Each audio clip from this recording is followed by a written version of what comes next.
দেখো, রান্নাঘরটা বড্ড অগোছালো। সুন্দর বোল্ট নেই, সুন্দর কড়াই নেই, সুন্দর হাতা নেই, খুন্তি নেই, কিচ্ছু নেই। তাই বলে কি রান্না করব না? এটা কখনো হয়? সুন্দর জিনিসের ওপর নির্ভর করে না রান্নাটা। রান্নাটা কতটা সুন্দর হলো সেটাই নির্ভর করে। I love cooking, I love eating. So আমি রান্না করব অ্যান্ড খাবো, আর তোমাদের সাথে সেটা শেয়ার করবো না, সেটা কখনো হতে পারে না। তো চলো শুরু করা যাক।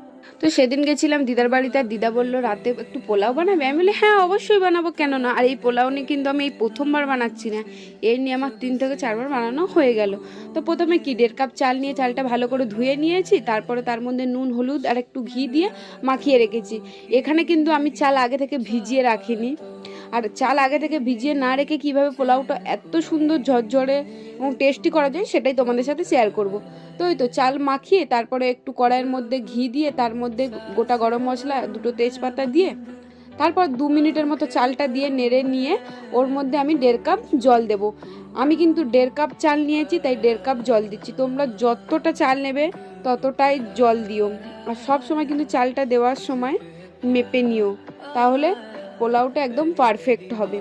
তারপর ওপর থেকে একটা কাজু বাদাম ভাজা দিয়ে দিলাম। কাজু কিশমিশটা দোকানে না কম ছিল, তাই এখানে পোলাওতে একটু কম হয়ে গেছে।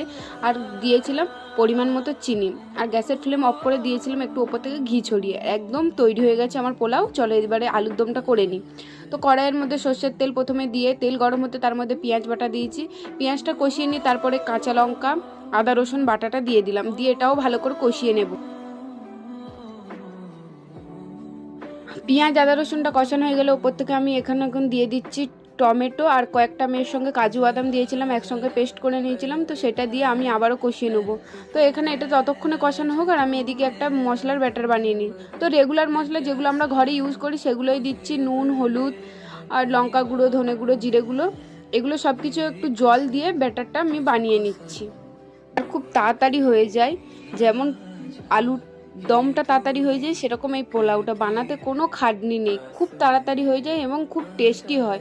তারপর দেখো কড়াইয়ের মধ্যে সেই ব্যাটারটা দিয়ে দিলাম মশলার, দিয়ে ভালো করে কষাচ্ছিলাম। আর কষাতে কষাতে যখন এরকমভাবে তেল ছাড়বে ঠিক তখনই কিন্তু আগে থেকে আমি আলুটা সিদ্ধ করে রেখেছিলাম, সেই আগে থেকে সেদ্ধ করা আলুগুলো দিয়ে আবারও ভালো করে কষিয়ে নেবো। আর মশলাতে সবসময় এরকম তেল ছাড়লে আলুটা দিও, মানে মশলাটা যেন কাঁচা গন্ধ না বেরায়, ভালো করে মশলাটা কষিয়ে নিও। তো তারপর কি আলুগুলো দিয়ে ভালো করে আবারও কষিয়ে নিচ্ছি। ভালো করে মশলার সঙ্গে কষানো হয়ে গেলে আমি এর মধ্যে জল দেবো। আমি 1 কাপ মতো জল দিয়েছি, তোমরা নিজেদের পরিমাণ মতো জল দিও। তো তারপর এইভাবে ফুটে গেলে আমি ওপর থেকে কয়েকটা চিনি আর একটু ঘি দিয়ে দিলাম যাতে স্বাদে ব্যালেন্সটা আনে। আর আমি গরম মশলা দিয়েছিলাম, যেটা ক্লিপ নিতে ভুলে গেছি।